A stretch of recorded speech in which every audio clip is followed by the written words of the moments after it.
Hi! Hello! Welcome back to my channel అండి. అందరూ ఎలా ఉన్నారు? బాగున్నారా? ఈరోజు టాపిక్ వచ్చేసి హెల్త్ ఇన్సూరెన్స్ గురించండి. ఇప్పుడు చాలామందికి హెల్త్ ఇన్సూరెన్స్ అంటే ఏంటి? దాన్ని ఎందుకు మనం తీసుకోవాలి? అనేది చాలామందికి గూడా తెలియదు. కాబట్టి నాకు తెలిసిన ఇన్ఫర్మేషన్ హెల్త్ ఇన్సూరెన్స్ గురించి నేనైతే ఈ వీడియోలో ఫుల్ డీటెయిలింగ్‌గా ఎక్స్‌ప్లనేషన్ అయితే చేస్తాను. ముఖ్యంగా మన దగ్గర ఉన్న అమౌంట్‌లో నుంచి ప్రతి నెల ఎంతో కొంత లేకపోతే 1 ఇయర్‌కి కానీ హెల్త్ ఇన్సూరెన్స్ మీద అయితే మనం అమౌంట్ అనేది పెట్టాలండి. దానివల్ల మనకు భవిష్యత్తులో ఎలాంటి మనకు హాస్పిటల్ బిల్స్ అయినా సరే ఈజీగా ఈ హెల్త్ ఇన్సూరెన్స్ ద్వారా కవర్ అయితే అవుతాయి. మీకు ఇప్పటి వరకు హెల్త్ ఇన్సూరెన్స్ లేకపోతే తప్పకుండా ఈ వీడియోను చివరి వరకు చూడండి. మధ్య తరగతి వాళ్ళకు ఎలా ఉపయోగపడుతుంది హెల్త్ ఇన్సూరెన్స్ అనేది పూర్తిగా డీటెయిలింగ్‌గా ఎక్స్‌ప్లనేషన్ అయితే చేస్తాను. ఇది ఓన్లీ నాకు తెలిసిన ఇన్ఫర్మేషన్ నేను మీతో చెప్తున్నానండి. మీరు ఇంకా డీటెయిలింగ్‌గా తెలుసుకొని మీరైతే ఏ ఏ కంపెనీ దాంట్లో కడితే బావుంటుంది హెల్త్ ఇన్సూరెన్స్ అనేది డీటెయిలింగ్‌గా తెలుసుకొని మీరైతే కట్టండి. ఇది జస్ట్ ఒక అవగాహన కోసం మాత్రమే నేను ఈ వీడియో అయితే మీతో షేర్ చేస్తున్నాను. ఇక వీడియోలోకైతే వెళ్ళిపోదాం. First of all health insurance అంటే ప్రతి సంవత్సరం మనము ఎంతో కొంత డబ్బు ఇప్పుడు మీరు ప్రతి నెల కొంత అమౌంట్‌ని దాసిపెట్టుకుంటే ఒక 1 ఇయర్‌కి అలా ఆ డబ్బును మీరు హెల్త్ ఇన్సూరెన్స్ మీద ఇన్వెస్ట్‌మెంట్ చేశారే అనుకోండి. అది మీకు ఫ్యూచర్‌లో వచ్చే మెడికల్ ఎక్స్‌పెన్సెస్ ఉంటాయి కదా! అంటే మనకు ఇప్పుడు బానే ఉంటాం అందరం. కానీ కొద్ది రోజులకు మనకు హెల్త్ ఖరాబై హాస్పిటల్‌కెళ్ళినప్పుడు మనకు చాలా మందికి ఫేస్ చేసే పెద్ద ప్రాబ్లమ్ ఇదండి. మనము ఇంట్లోనే ఉంటున్నాం కదా అని ఆడవాళ్ళు గూడా ఎక్కువగా హెల్త్ మీదయితే చాలా చూసుకోరు. ఒకటేసారి ఎక్కువయినప్పుడు హాస్పిటల్‌కైతే లక్షలు, లక్షలు కావాలి గదా!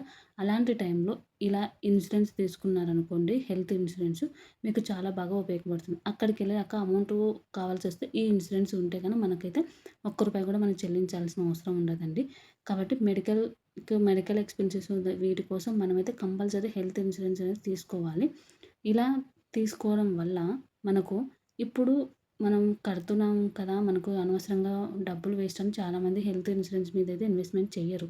కానీ మీరు గోల్డ్ మీద అయితే ఇన్వెస్ట్‌మెంట్ చేస్తున్నారో, అలాగే ఒక స్థలం మీద కానీ అలా ఇన్వెస్ట్‌మెంట్ చేసేది ఇప్పుడు మీరు హెల్త్ ఇన్సూరెన్స్ మీద కూడా ఇన్వెస్ట్‌మెంట్ అయితే చేయాలి. మన పెద్దవాళ్ళకంటే తెలీదు. మనకు తెలిసినప్పుడు మనం కూడా ఇలా తెలిసిన వాటిని మనం ఆహ్, వాటి గురించి మొత్తం డీటెయిలింగ్‌గా తెలుసుకొని, అలాగే ఏ కంపెనీ దాంట్లో కడితే బావుంటుంది. దీంట్లో కూడా చాలా ఉన్నాయండి. నేనైతే ఈ కంపెనీ అనేది ఏది సజెషన్ చెయ్యను. కానీ ఎలా ఉంటాయనేది మాత్రం ఎక్స్‌ప్లనేషన్ అయితే చేస్తాను. కాబట్టి మీకు హాస్పిటల్స్ బిల్ ఒక ఎగ్జాంపుల్‌కొస్తే మీకు ఒక హాస్పిటల్ బిల్ ఒక 50,000 వచ్చిందండి. మీరు ఈ పాలిసీ లేకపోతే ఆ 50,000 అయితే మీరు క్యాష్ లాగానో ఎలాగైనా కట్టాల్సిందే కదా! అదే ఇది ఉందనుకోండి, ఈ పాలిసీ ఉందనుకోండి, ఇదే మొత్తం కవర్ అయితే చేస్తుంది.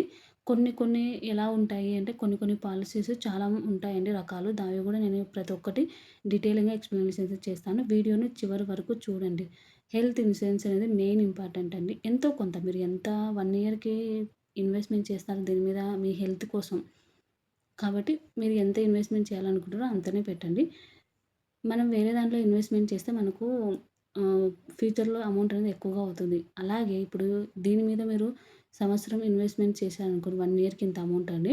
మీకు తర్వాత ఇది కూడా పెరుగుతుంది. కానీ ఈ పెరిగినది మీకు హెల్త్ కోసం పెరుగుతుందండి. ఇదైతే చాలా ఇంపార్టెంట్. ఇప్పుడు ఎవరికి ఏ టైంలో ఏం జరుగుతుందో తెలీదు కాబట్టి హెల్త్ ఇన్సూరెన్స్ అనేది తప్పకుండా అయితే తీసుకోవడానికి ట్రై చేయండి. ఇక దీంట్లో మెయిన్‌గా మెడికల్ ఎక్స్‌పెన్సెస్ అనేవి చాలా అయితే చాలా పెరిగాయి కదా! ఈ హాస్పిటల్ బిల్స్‌కు వీటికే మనము సంవత్సరం అంతా దాసిపెట్టినది, ఇన్ని సంవత్సరాల నుంచి దాసిపెట్టినది మొత్తం ఒక్కసారి హాస్పిటల్ బిల్‌కి సరిపోతుంది. అంటే మిడిల్ క్లాస్ వాళ్ళ గురించి చెప్తున్నానండి. మీరు ఒక్కసారి హాస్పిటల్‌కెళ్లారా అంటే మనము 1 ఇయర్ కాదు. మీరు ఎన్ని సంవత్సరాల నుంచి దాచిపెట్టిన అమౌంట్ మొత్తం వీటికే అయితే సరిపోతుంది. ఇంకా అప్పులు చేసి, అలాగే మనకు అప్పులు కూడా అవుతూ ఉంటాయి. అలాగే ఎమర్జెన్సీ అనేది ఎప్పుడు వస్తుందో మనకు తెలీదు గదా! ఇప్పుడు అందరికీ బానే ఉంటుంది. అంతా బావుంటుంది. దేవునిదైతే అంతా బానే ఉంటే ప్రాబ్లమ్ లేదు. కానీ ఎమర్జెన్సీ అనేది ఎప్పుడు వస్తుందో మనకు తెలీదు కాబట్టి అలాంటి టైంలో ఈ హెల్త్ ఇన్సూరెన్స్ అనేది ఉపయోగపడుతుంది. ఇప్పుడు మనం సేవింగ్ చేసినది మొత్తం మనము ఖర్చవ్వకుండా ఇదైతే మంచిగా కాపాడుతుందండి. సేవింగ్స్ అనేది మనము ఓ ఒక సేవింగ్ చేసింటాం. ఒక లక్షనో, 2,00,000 ఒక 2 ఇయర్స్‌కి చేసింటాం. అది అమౌంట్ తీసుకొని మనం మళ్ళీ వేరే దాని మీద ఇన్వెస్ట్‌మెంట్ చేస్తూ ఉంటాము. అలా కాకుండా ఆ సేవింగ్ చేసిన అమౌంట్ మొత్తాన్ని ఇలా ఇన్సూరెన్స్ మీరైతే పెట్టేసుకోండి. ఇది మనకు భవిష్యత్తులో మన హెల్త్ కోసం ఇదైతే ఉపయోగపడుతుంది. అలాగే ఫ్యామిలీ కోసం ఫ్యామిలీకి ఒక ప్రొటెక్షన్ లాగా ఇదైతే చాలా బాగా ఉపయోగపడుతుందండి. మనం ఉన్నా లేకపోయినా కూడా ఇదైతే హెల్త్ ఇన్సూరెన్స్ అనేది చాలా బాగా ఉపయోగం అయితే పడుతుంది. ఇక దీంట్లో చాలా రకాలు ఉన్నాయన్నా గదా! నాకు తెలిసినటివి, నేను తెలుసుకునేటివి, నేను గూడా హెల్త్ ఇన్సూరెన్స్ కడుతున్నాను రీసెంట్ నుంచే. కాబట్టి వాటి గురించి నేను తెలుసుకున్నాను. కానీ ఏది కడుతున్నానో అవైతే నేను చెప్పలేనండి. ఎందుకంటే ఇది ఒక్కొక్కరికి ఒక్కొక్క అభిప్రాయం ఉంటుంది కదా! అందుకోసం కాబట్టి మీరు తెలుసుకోండి. తెలుసుకొని ఇంకా మంచిగా నేనైతే అందుకే మెయిన్ ఇంపార్టెంట్‌వి మాత్రమే చెప్తున్నాను. ఇక ఇప్పుడు ఒక వ్యక్తికి ఒక్కటి మాత్రమే అది ఉంటుందండి. ఇప్పుడు మీ ఇంట్లో 4 మెంబర్స్ ఉంటే 4 మెంబర్స్‌కి సెపరేట్‌గా ఉంటుంది. 4 మెంబర్స్‌కి కలిపి 4 తీసుకోవాల్సొస్తుంది. కాబట్టి ఒక వ్యక్తికి మాత్రమే కవర్ అయ్యే విధంగా ఉంటుంది. ఇక ఫ్యామిలీ మొత్తానికి కలిపి గూడా ఉంటుందండి. నేను చెప్పాను గదా! సింగిల్‌గా కూడా ఉంటుంది. ఇప్పుడు మీరొక్కరే తీసుకోవాలనుకుంటే మీకొక్కరికి సెపరేట్‌గా కూడా ఉంటుంది. మీరు ఫ్యామిలీ మొత్తం తీసుకోవాలనుకుంటే ఫ్యామిలీ మొత్తానికి కలిపి కూడా ఉంటుంది. పిల్లలు గానీ, మీ హస్బెండ్, మీ వైఫ్ అలా మీరు ఎంతమంది ఉంటే అంతమందికి కలిపి ఒక అమౌంట్ అయితే ఉంటుందండి. ఇప్పుడు ఒకరికి ఒక 10,000 ఉందనుకోండి. 4 మెంబర్స్‌కి 40,000 అవుతుంది. అలా ఆహ్, ఆప్షన్స్ ఉంటాయి. దాంట్లో ఎన్ని ఇయర్స్ వరకు అనేది ఉంటుంది. ఎంత అమౌంట్ వస్తుందనేది ఉంటుంది. చాలా ఉంటాయండి. అలాగే ఇక నెక్స్ట్ వచ్చేసి క్యాన్సరు, హార్ట్ అటాక్ లాంటివి ఉంటుంది గదా! అలాంటి వాళ్ళకు ఒక రకంగా ఉంటుంది. అలాగే బేసిక్ పాలిసీ గూడా ఒకటుంటుందండి.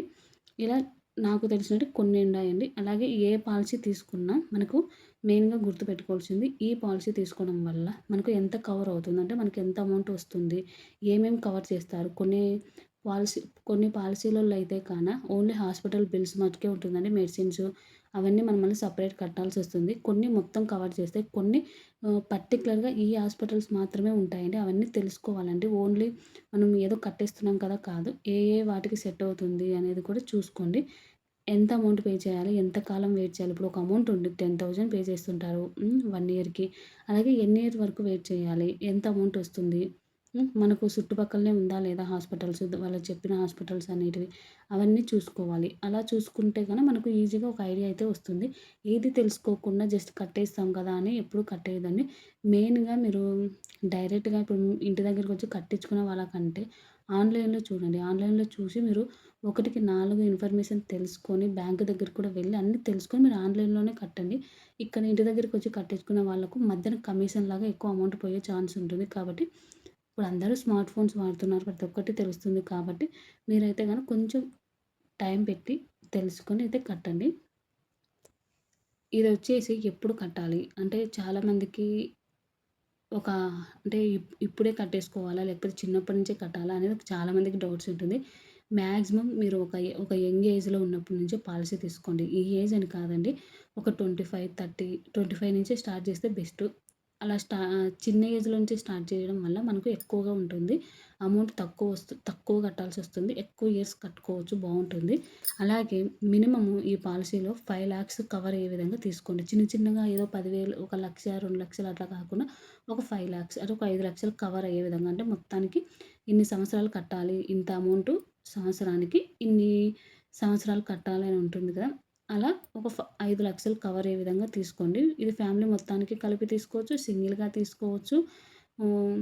కొన్ని కొన్ని డిసీజెస్ ఉంటాయి కదా! అంటే హార్ట్ ప్రాబ్లమ్స్ ఉన్నతోళ్ళు, క్యాన్సర్స్ ఉన్నతోళ్ళు వాళ్ళకి కూడా చాలా మనకు ఏదైనా ప్రాబ్లమ్ వచ్చిందంటే హార్టే కాదులెండి. ఏది హెల్త్ ప్రాబ్లమ్ వచ్చినా హాస్పిటల్‌కెళ్తే లక్షలు కాదు.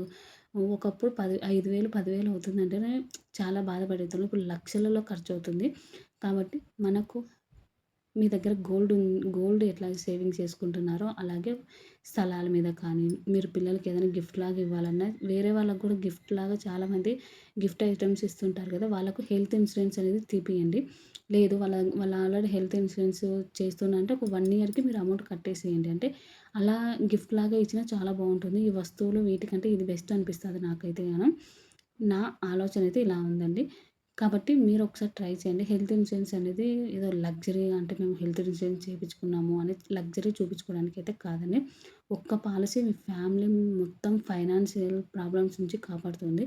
ఈ ఒక్క పాలిసీ తీసుకోవడం వల్ల ఈ 5,00,000 పాలిసీ తీసుకుంటే ఇది 5,00,000 వరకు ట్రీట్మెంట్‌కి ఫ్రీగా పొందవచ్చండి.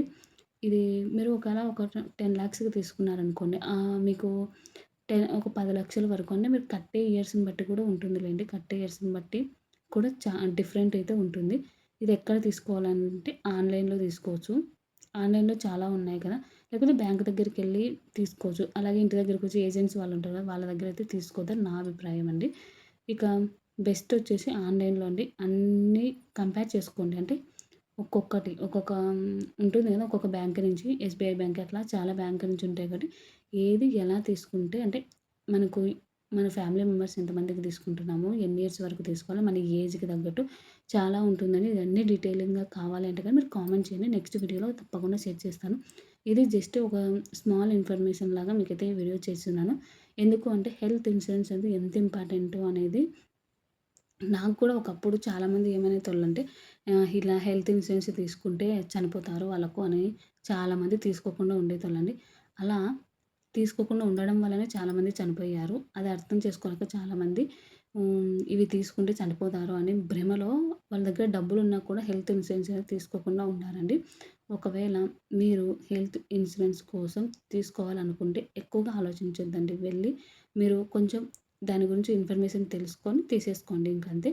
ఇక వీడియో అయితే ఇంతటితో ఎండ్ చేస్తున్నాను. మీకు వీడియో నచ్చితే గనక సబ్స్క్రైబ్ చేసుకోండి. మీకు ఫుల్ డీటెయిలింగ్‌గా దీని గురించి ఇంకా కావాలి అంటే గనక కామెంట్ చేయండి. తప్పకుండా షేర్ చేస్తాను.